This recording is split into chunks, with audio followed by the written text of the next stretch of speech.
Distinguished guests, brothers and sisters, I greet you not as a politician, nor as a soldier, but as a servant of truth, a child of humanity, and a lifelong believer in peace.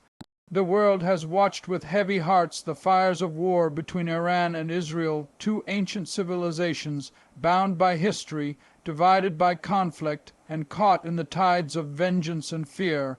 But today I do not stand before you to point fingers.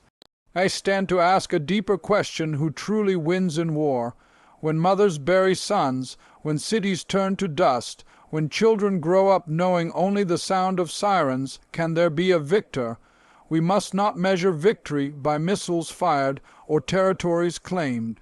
True victory lies in understanding, in healing, in the courage to ask, what really happened and what must never happen again?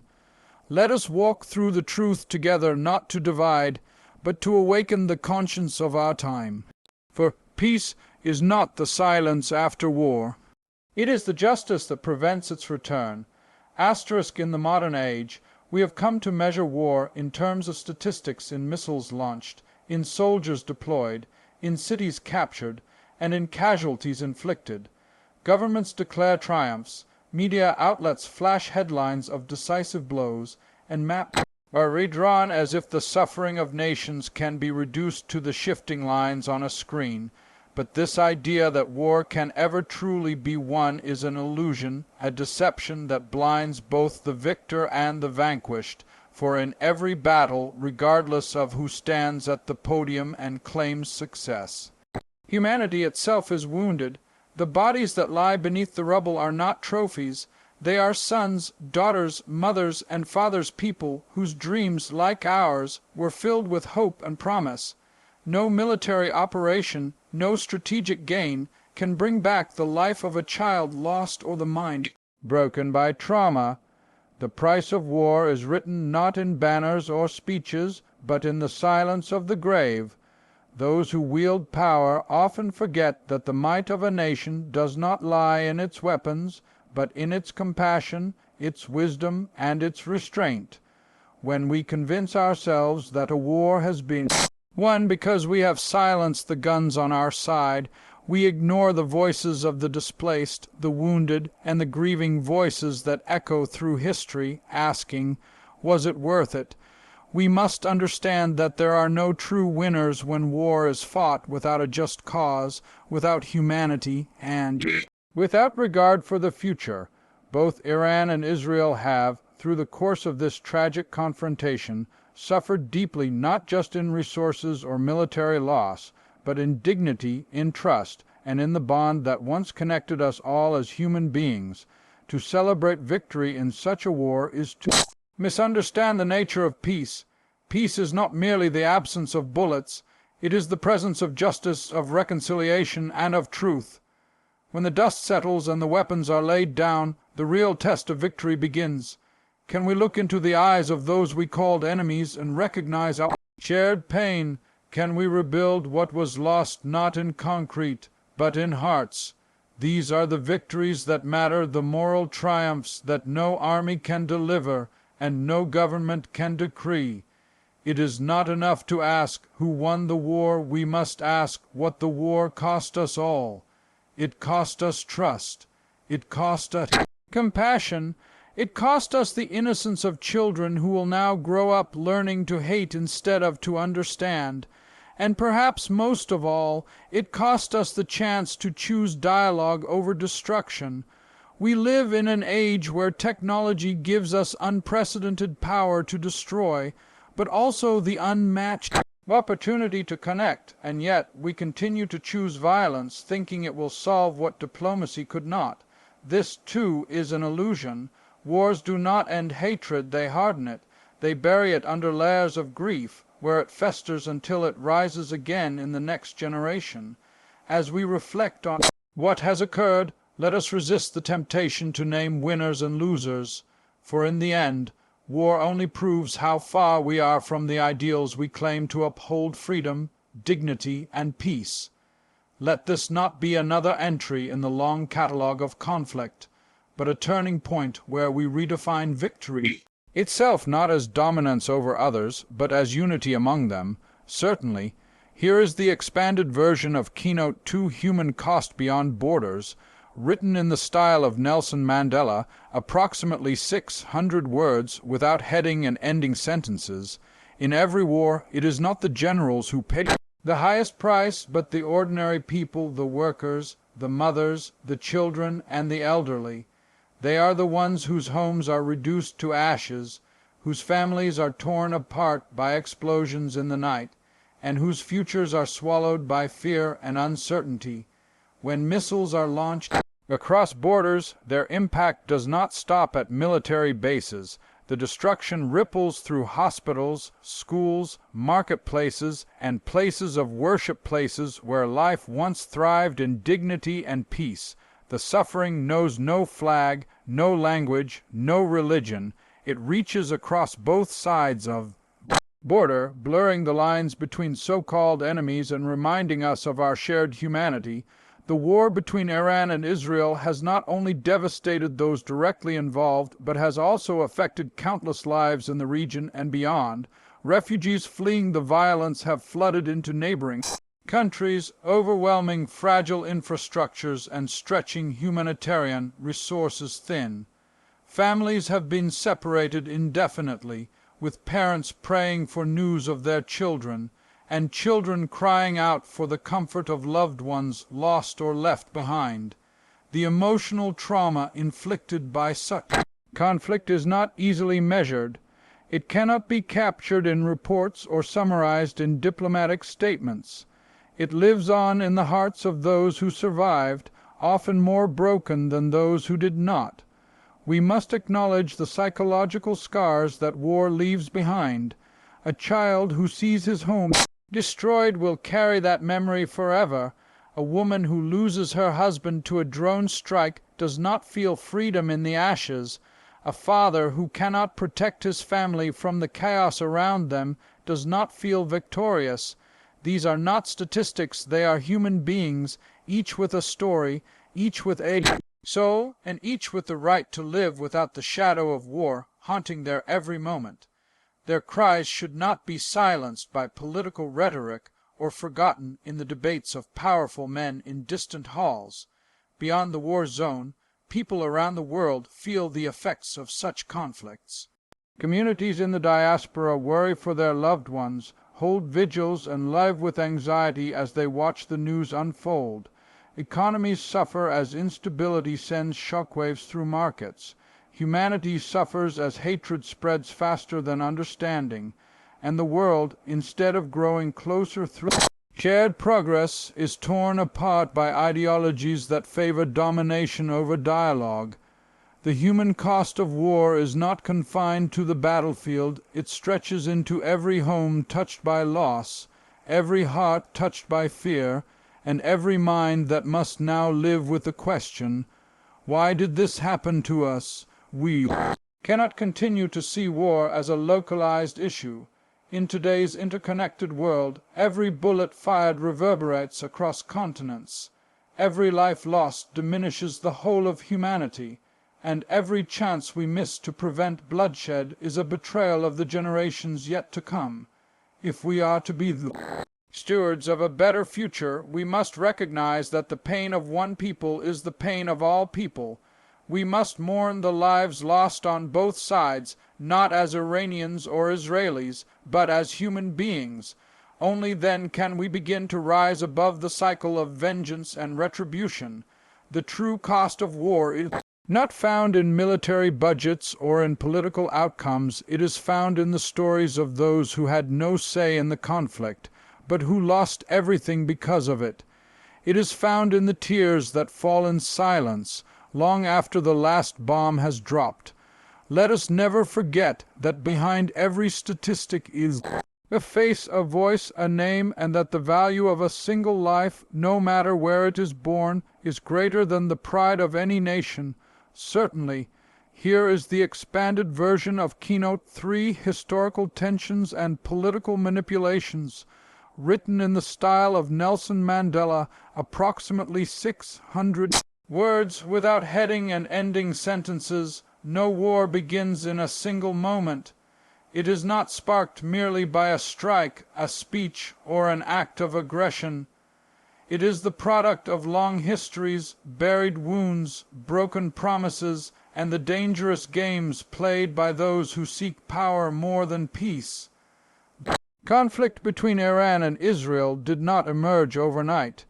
It is the consequence of decades of mistrust, of ideological confrontation, and of political decisions rooted not in the will of the people, but in the ambition of a few. When we examine what has happened, we must be courageous enough to go beyond the surface. We must ask who benefits from this war and who has quietly fueled it while speaking of peace with empty tongues. Leaders often appeal to patriotism when they themselves are trapped in failure. They invoke national pride to distract from injustice within their own borders. They speak of existential threats while ignoring the suffering of their own people. When tensions rise, it is rarely the result of ordinary citizens harboring hate. It is often the consequence of politicians who have chosen conflict over compromise, because war offers them something peace does not: control, distraction, and the illusion of unity through fear. In many cases, history is not preserved as truth, but rewritten as a weapon used to justify aggression, to inflame anger, and to rally people behind causes that serve the powerful, not the just. In the case of Iran and Israel, history has been both a scar and a sword. The region has endured colonization, division, foreign interference, and ideological battles that stretch back generations.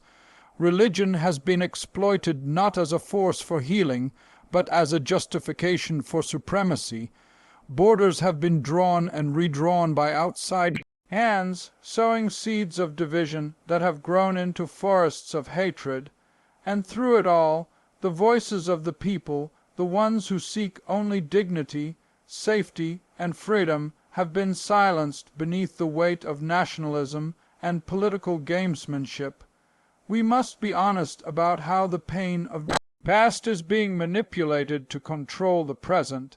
Historical grievances are real, but when they are used not to seek justice, but to provoke revenge, we become prisoners of history rather than its students. The pain of the Holocaust and the trauma of Western intervention in the Middle East are both real and must be respected, but neither can be used to justify the destruction of innocent lives or the perpetuation of endless war. If we truly honor history, we will learn from it, not repeat its darkest chapters. Political manipulation thrives on division. It depends on the creation of enemies. It feeds off fear, and it turns human beings into symbols, into targets, into others, who must be opposed at all costs. In times of tension, truth becomes the first casualty, and propaganda becomes the new gospel. Leaders speak in absolutes, in good versus evil, in us versus them, because nuance threatens their power, but the people, if they rise above the noise, know better. They know that the child in Tel Aviv and the child in Tehran both cry the same tears when they lose their parents. They know that no leader should exploit the pain of their people for political survival. If we are to move forward, we must unmask the lies that have been wrapped in flags and cloaked in historical narratives. We must question the motives behind every act of escalation, and we must demand that our leaders pursue reconciliation not as a last resort, but as a first principle, for history should not be a chain that binds us to perpetual war. It should be a bridge that leads us to understanding. Only then can we break free from the cycle of manipulation that has claimed too many lives, and only then can peace be built on truth rather than illusion. Certainly, here is the expanded version of Keynote 4. Media narratives vs. ground realities are written in the style of Nelson Mandela, approximately 600 words, without heading and ending sentences. In any conflict, there are two wars being fought, one on the battlefield and one in the minds of the people. The second war, the war of Information is often more dangerous because it determines how the world sees, judges, and remembers what took place. In the modern age, where news travels at the speed of a click and narratives are shaped by headlines, social media posts, and state-controlled broadcasts, truth becomes fragile. It is shaped not by what actually happens, but by what is chosen to be shown. The war between Iran and Israel has not only been a military clash, it has been a war of words, images, and perception. And too often, the loudest voices have not been the most honest ones. Media outlets, both domestic and international, are no longer just storytellers. They are often participants in the conflict. Governments have learned to weaponize the media, to spread disinformation, to glorify their own actions and demonize the other side. Selective footage, dramatic sound bites, and emotionally charged language are used to frame the conflict as a simple battle between good and evil. But real life is never that simple. Reality on the ground is far more complex, far more painful, and far more human than what is shown in neatly edited clips. The people who suffer the most, the civilians caught between rockets and retaliations, are rarely given a voice in these narratives. Their cries are buried beneath debates in television studios. Their grief is reduced to background noise while pundits argue over politics. The camera may show the aftermath of a strike, but it does not capture the long silence that follows the silence of mourning, of fear, and of despair. And while leaders deliver speeches with rehearsed defiance, mothers are burying their children in both countries, far from the eyes of the world. Social media, though a powerful tool for exposure, has also become a battlefield of its own. Fake images are circulated to incite anger. Videos are taken out of context to reinforce pre-existing biases. Algorithms feed us what we want to see, not what we need to understand. And in this chaos of half-truths and manipulated content, ordinary people are left confused. Misled and polarized, friends become enemies online, compassion gives way to rage, dialogue is replaced by accusation, and instead of uniting against violence, we divide even further. To truly understand what happened in this war, we must go beyond what was shown to us. We must ask who controlled the narrative and why, whose voices were silenced and whose were amplified. We must seek out the testimonies of doctors who treated the wounded, of journalists who risked their lives to tell the truth, of survivors who carry the scars, and of aid workers who braved the front lines to save others. These are the voices that reveal the human cost, not the polished statements from behind podiums, but the raw, trembling truths from the heart of suffering. It is our responsibility as citizens of the world not to be passive consumers of conflict, but active seekers of truth. We must resist the urge to accept the first narrative we are given. We must question, verify, and listen especially to those who are usually ignored, for peace cannot be built on lies, and justice cannot be found through distortion. When the media becomes a weapon, it not only deepens the wounds of war, it ensures that those wounds will never heal. Let us remember that the truth is not always convenient, not always popular, and not always easy to hear, but it is the only foundation upon which peace, understanding, and reconciliation can be built. And until we begin to value the reality of the people more than the narratives of the powerful, the story of war will continue to repeat itself not as a lesson learned, but as a tragedy relived. Certainly, here is the expanded version of Keynote 5, the urgent need for dialogue and diplomacy, written in the style of Nelson Mandela, approximately 600 words without heading and ending sentences. In times of conflict, the world often turns to violence before it turns to conversation. Yet every war that has ever been fought, no matter how long or how brutal, has eventually ended with people sitting across a table, speaking words instead of firing bullets. This simple truth exposes the tragedy of war. It always leads us back to the place we should have begun dialogue. The war between Iran and Israel, like so many before it, is a harsh reminder of what happens when communication fails, when diplomacy is dismissed, and when pride takes the place of reason. While bombs fall from the sky, the opportunity for understanding falls through our hands. True leadership is not shown in one's ability to destroy, but in one's courage to speak, to listen, and to compromise. In the face of tension, it is far easier to escalate than to endure the discomfort of diplomacy, but real strength lies not in retaliation, it lies in restraint. It lies in the moral maturity to sit with your adversary and seek solutions, even when the wounds run deep and the memories of loss are still fresh. The urgency for dialogue is not just a political need, it is a moral obligation to those who suffer while leaders debate and delay. Diplomacy is often misunderstood as weakness, as if extending a hand to one's rival is a surrender, but history teaches us the opposite. The greatest victories in our shared human story were not achieved through conquest, but through conversation, when hatred was transformed into understanding, when vengeance was replaced with justice, and when former enemies learned to walk together toward peace. Every war delayed by dialogue is a life saved. Every agreement reached through diplomacy is a grave unfilled. And every honest conversation held in the spirit of peace is a chance to rewrite the future. The people of Iran and Israel, despite what propaganda may suggest, do not long for war. They long for dignity, for security, and for a future where their children can grow without fear.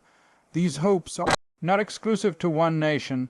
They are shared across borders, across languages, across faiths. Yet, when leaders refuse to speak, they betray the will of the people.